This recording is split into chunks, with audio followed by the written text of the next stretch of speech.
चर्चा होती. काही केलं नाही. दुसऱ्या दिवशी बाहेर पडलं. परदेशात जाऊन महाराष्ट्राचा कानाकोपरा त्या ठिकाणी गेलो. त्या 3 वर्ष अहोरात्र प्रयत्न केले आणि निवडणुकीला जे मला सोडून गेले त्यांच्याविरुद्ध नव्या पिढीचे उमेदवार उभे केले. आणि मला अभिमान असतो की भारताच्या जनतेचा त्या 58 लोकांच्या पैकी जे 52 लोक सोडून गेले ते 52च्या 52 निवडणुकीत पडले.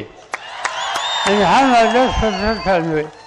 आणि असा हा अनुभव घेतल्याच्या नंतर आज महाराष्ट्र तालुक्यामध्ये इतके ज्यांनी साथ दिली म्हणतात त्यांचं काय करायचं?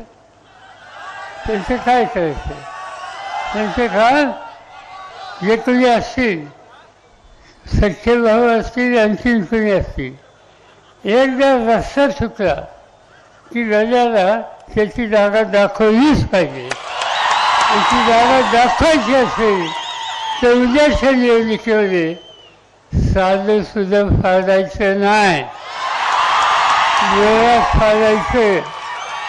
पुन्हा संदेश महाराष्ट्रात गेला पाहिजे की महाराष्ट्रात संदेश गेलाच पाहिजे. सगळ्याचा नाश करायचा